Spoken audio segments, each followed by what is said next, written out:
You guys can take a seat. Good morning, everyone.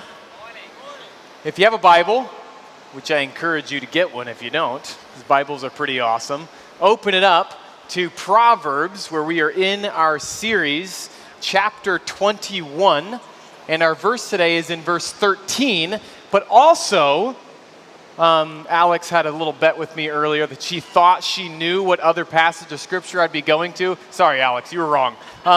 Open it up to Mark chapter 12, where I'm going to be also going to, referencing in our series, or in our sermon this morning. But here's our verse, just this morning. I'm just going to read Proverbs 21:13 this morning, at the beginning here. Whoever closes his ear to the cry of the poor, will he himself cry out and not be answered? I'll say it again. Proverbs 21:13. Whoever closes his ear to the cry of the poor will himself call out and not be answered.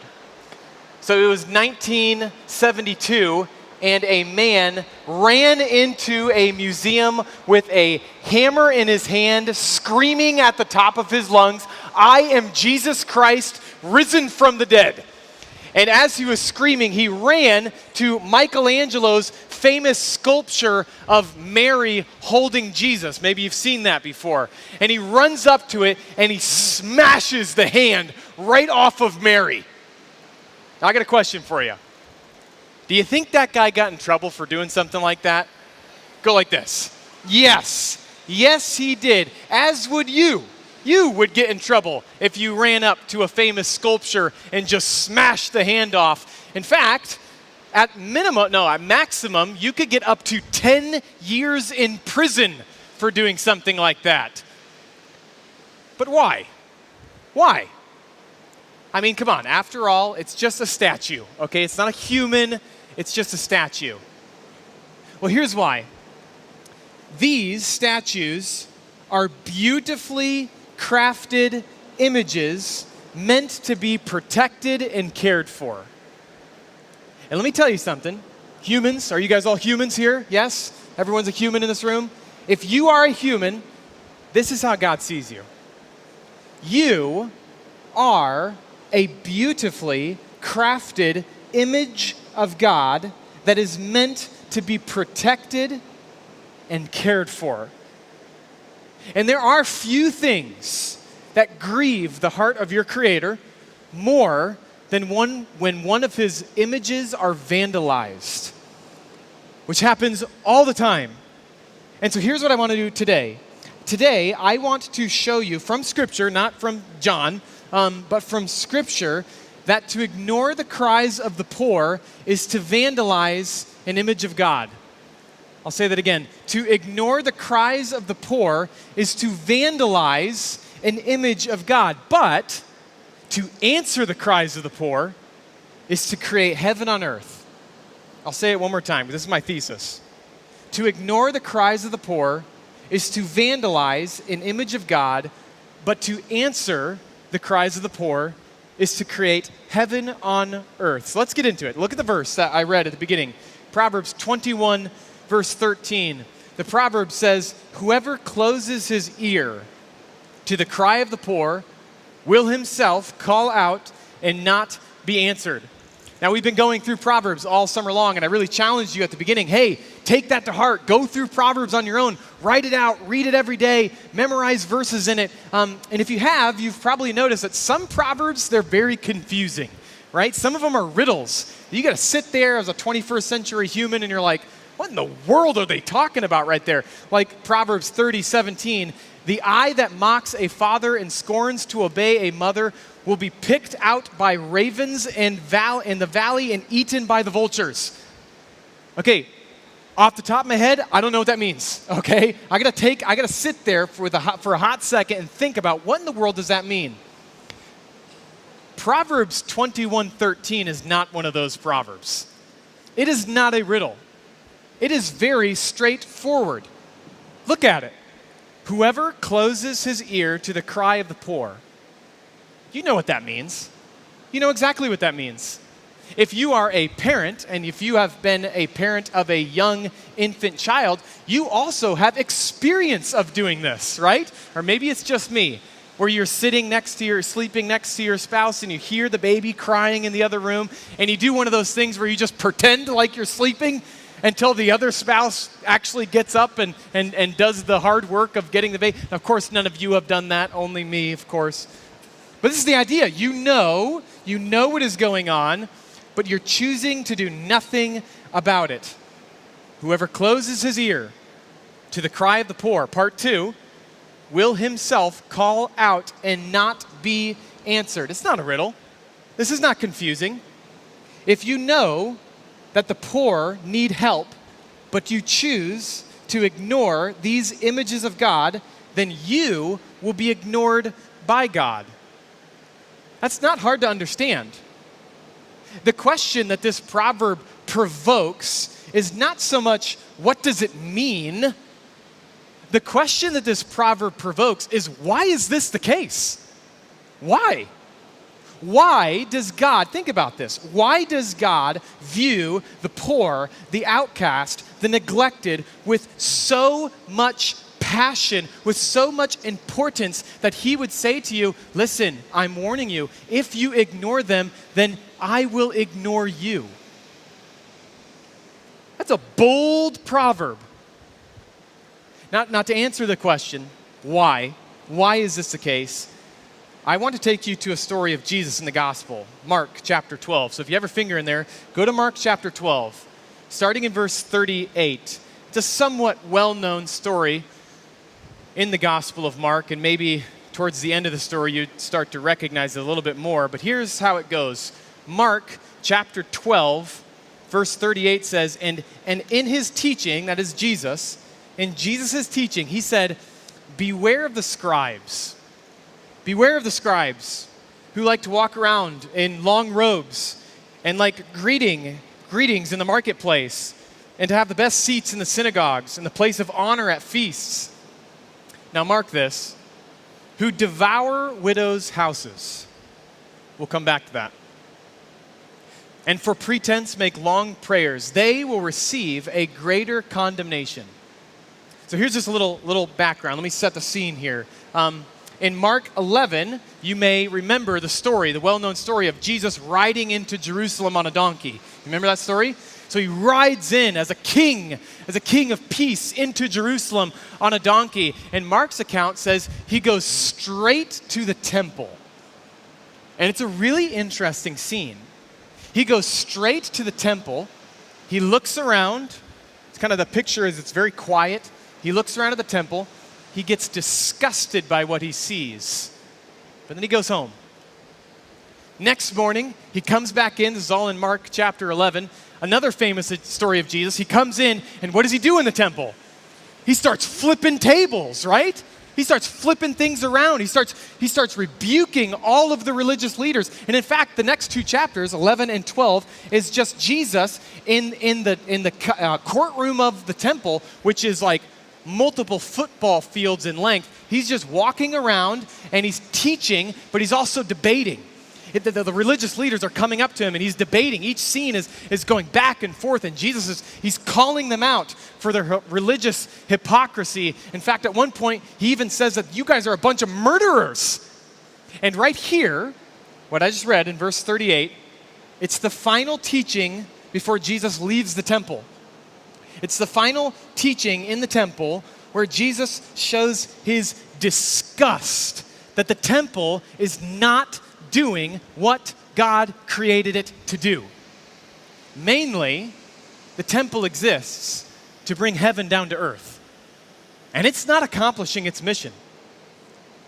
And I told you to mark verse 40 because Jesus calls out one act that is specifically to blame.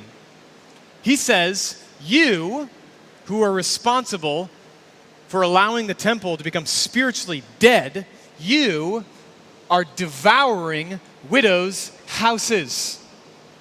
Now that may not mean much to you, or you may go, okay, I guess they're taking advantage of widows, I suppose. That's not a good thing. But remember, you are a 21st century American.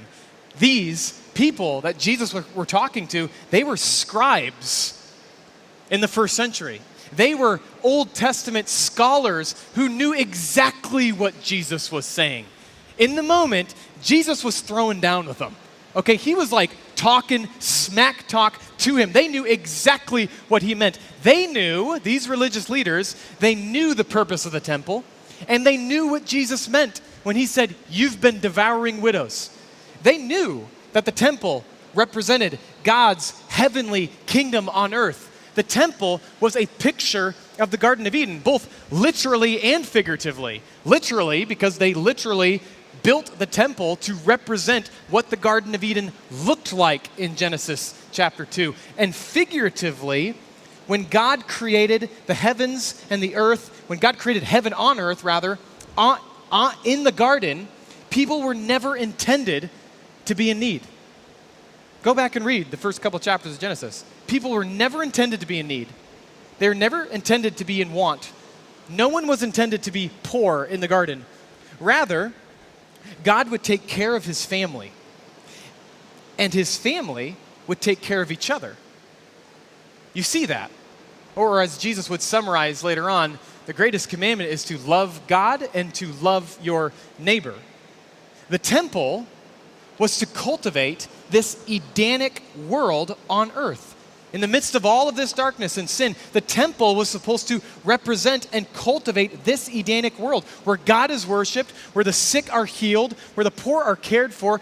These scribes knew this, and they also knew what Jesus meant when he said, "You devour widows." You devour widows, because they were experts in their Bible. They would have known that 11 times in Deuteronomy, the family of God was commanded to care for a poor and neglected group. In Deuteronomy 27:19, I think I got it up here, it says, "Cursed be anyone who withholds justice for the foreigner, the fatherless, or the," what does that say? "The widow," or the widow. This trio that you see here, the foreigner, the fatherless, the widow, they appear 11 times in the book of Deuteronomy with commands such as, hey guys, don't keep these people who are socially neglected most of the time, don't keep them away from your parties. If you throw a feast, invite them, bring them along. Hey, give them extra food from your harvest. They were commanded, hey, don't like take all of your food from your field, leave some.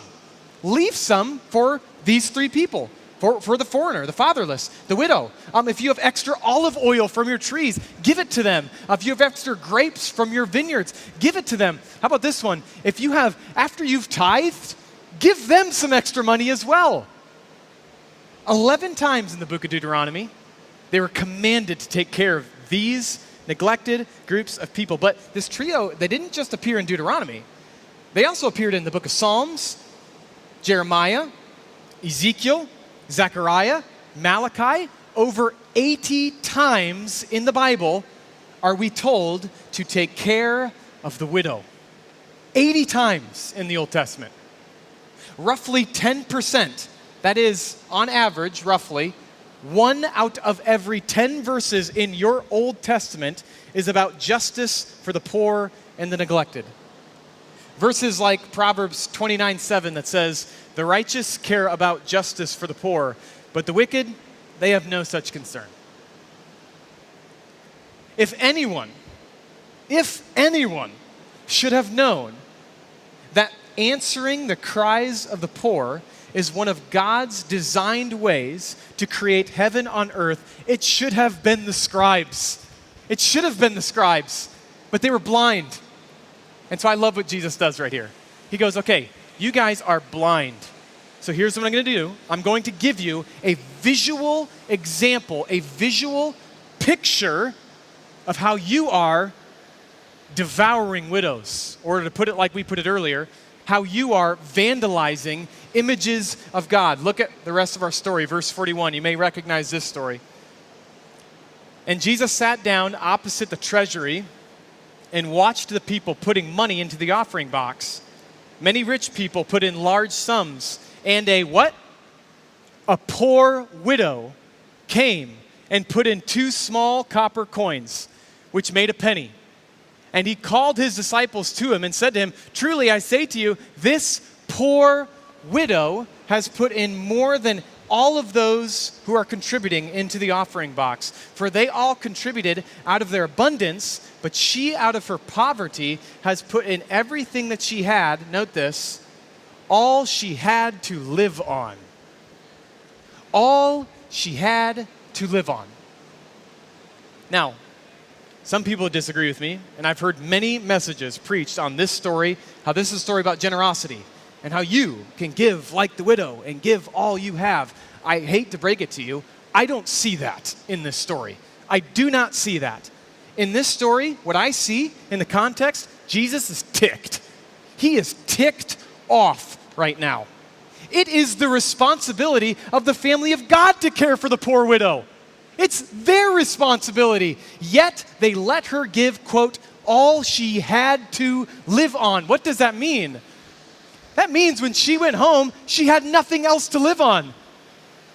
If Jesus and the disciples didn't take care of her after that moment, she's going home and she's dying eventually.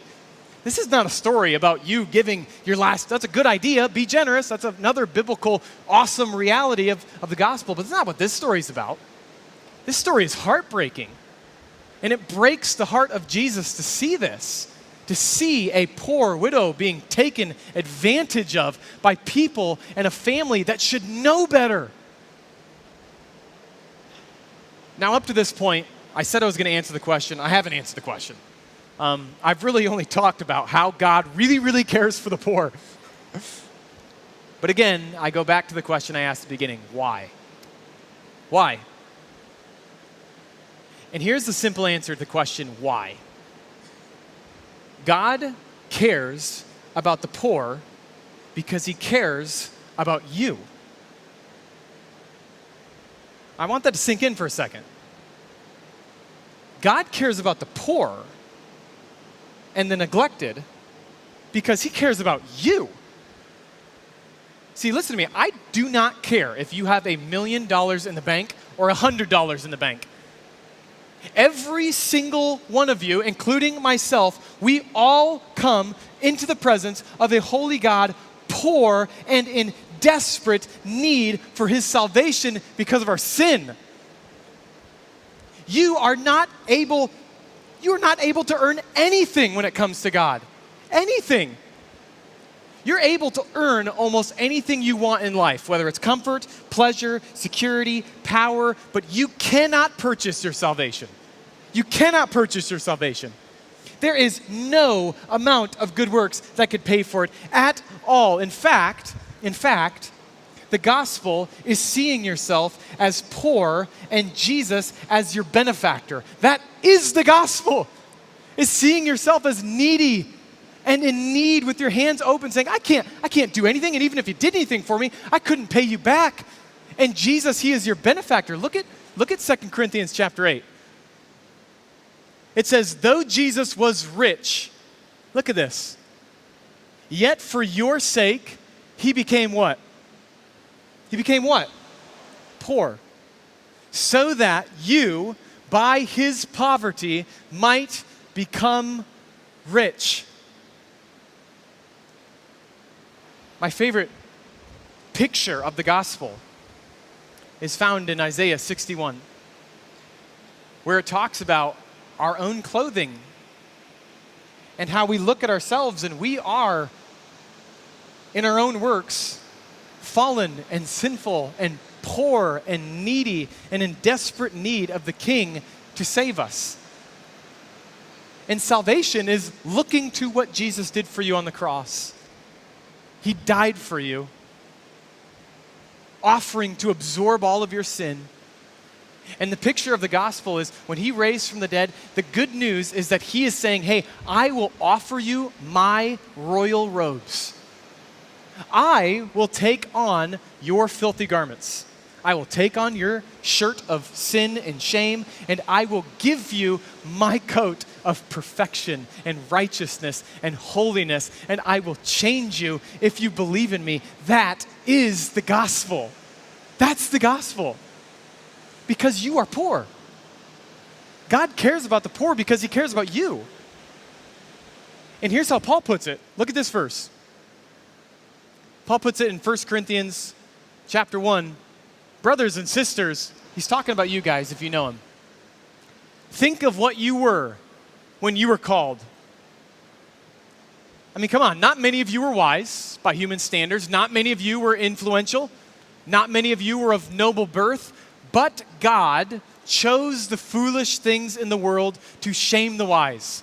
God chose the weak things in the world to shame the strong. God chose the lowly things in this world and the despised things and the things that are not to nullify the things that are, so that no one may boast before him. It is because of him that you are in Christ Jesus, who has become for us, look at that word in our series, the wisdom from God. That is our righteousness, holiness, and redemption. Therefore, as it is written, let the one who boasts, boast in the Lord. This is the gospel. God, and the author of Proverbs 21, verse 13, he can command you to not ignore the cry of the poor because he did not ignore your cry when you were poor. Do you see that? God can command, don't close your ears to the cries of the poor. Because guys, remember, if you have been saved, I didn't close my ears to your cry when you were poor. So who are you to close your ears to the cry of those who are poor? This, of course, is all under the assumption that you have actually cried out to him, which I'm not assuming that about all of you in here. Some of you have not called out and cried out. And I would just remind you of one of my favorite verses in the Bible, Romans 10:13. Anyone who calls or cries out on the name of the Lord will be saved. This is the gospel. This is the good news. You can't earn it. You're too needy. You're too poor. You have nothing that you could just give back to God except for, I'm just going to surrender my entire life to you. And if you do that, he will save you. And then he'll start to change you. He will start to transform you, because it is the gospel that transforms you into somebody who actually has the ability to answer the cries of the poor like God did for you. It's the gospel that makes doing justice for the poor a delight, not a duty. Many of us look at this in the world around us, they look at it as a duty. When I was in college, I had to read. Okay, they make you read a lot in college. And I didn't mind reading, but my goodness, when I was in college, by the end of it, I did not like reading up to that point. I'm like, okay, I'm done. It was a duty. And I'll tell you what, I was not deeply impacted by a lot of these books in college, okay? For whatever reason, because it was a duty. I was not deeply impacted. But now, I delight in reading. I delight in the books themselves, and because I delight in them, guess what? They've changed me. If the gospel has gripped you, truly gripped you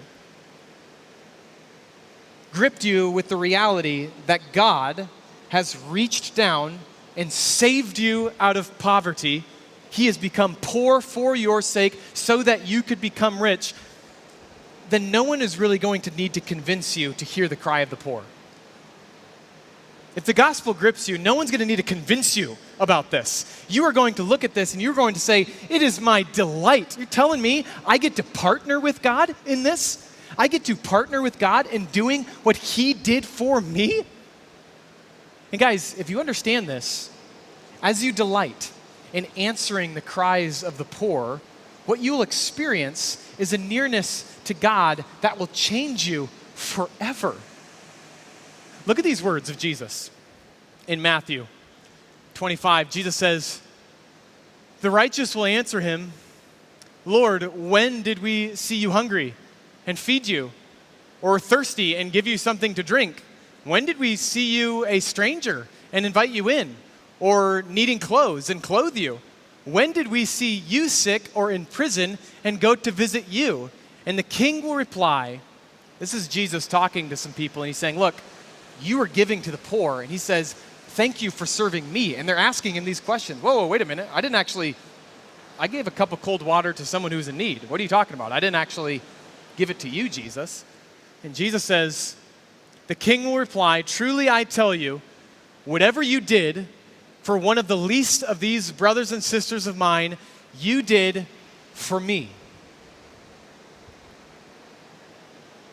You did for me. Look at that verse behind you. Not according to John. According to Jesus himself. When you open your ears, and answer the cry of the poor, you are interacting with God himself. You think about that. When you open your ears and answer the cries of the poor, you are interacting with God himself. If you only remember one thing from this morning, remember that. You want an intimate time with the Lord? Open your ears to the cries of the poor. To ignore the cries of the poor is to vandalize an image of God, but to answer the cries of the poor is to create heaven on earth. And so as we wrap up, let me give you just two practices that'll help you train to become someone who can answer the cries of the poor. And one of them, it was good for me to come back to this because, not going to lie, I've gotten off of it a little bit. Rice and beans. We've talked about it before, and it's goofy as all get out. But honestly, it works. It works.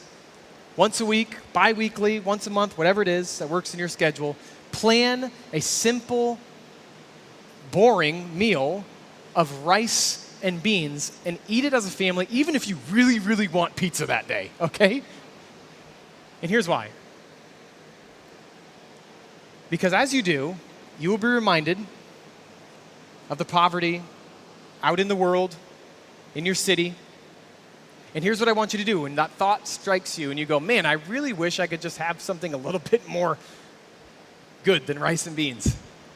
As a family or by yourself, use that meal as an opportunity to pray specifically that God would bring the poor, the neglected, the outcast into your life. It won't just be a reminder. It will be a call for you in that moment. Say, Lord, the reason why I'm here is to minister to the poor and the neglected. Lord, bring them into my life. You watch your life as you start to pray that and see what happens. I bet God's going to answer it. And secondly, the second thing I'd say is Eden Kids Ministry. Just the other day, we were at Oak Park talking to the principal, Lexi, who we're close friends with her, and she's awesome. And without us saying anything, she immediately just starts to say, hey, you know what these kids need more than anything is for people to read with them. Which to you, it's like, okay, that sounds great. But here's the thing. She had no idea that one of our main goals for Eden Kids Ministry is to do just that with the kids in our neighborhood. She had no idea. She was just volunteering. This is what our community needs the most. And in fact, if you were to ask any community member on the north side, they would say the cries of the poor around here are food and education. So in 3 weeks, we are planning to start our ministry.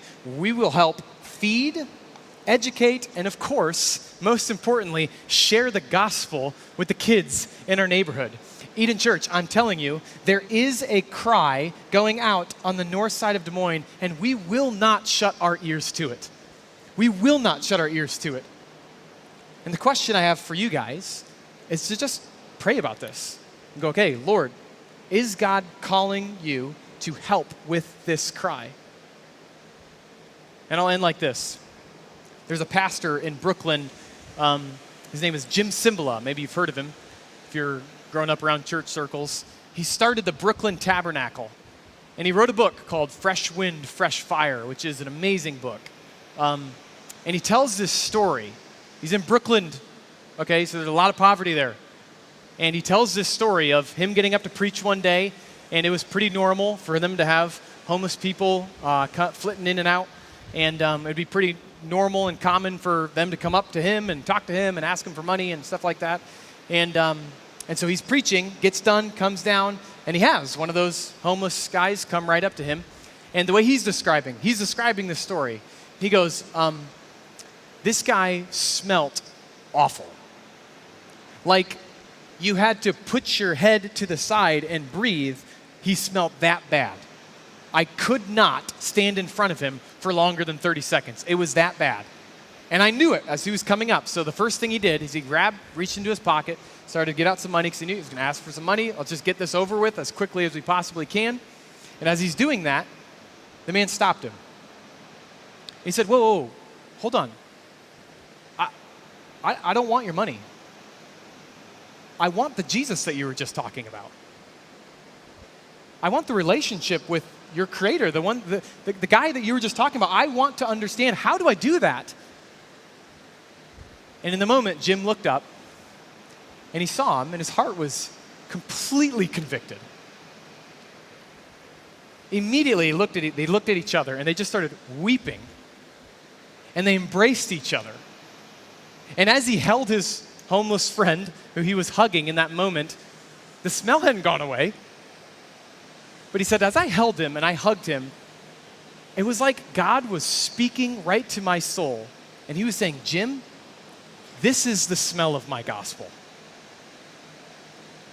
This is the smell of my gospel. And I'll end with just this question. Eden Church, are your ears open to the cry of the poor? Let me pray.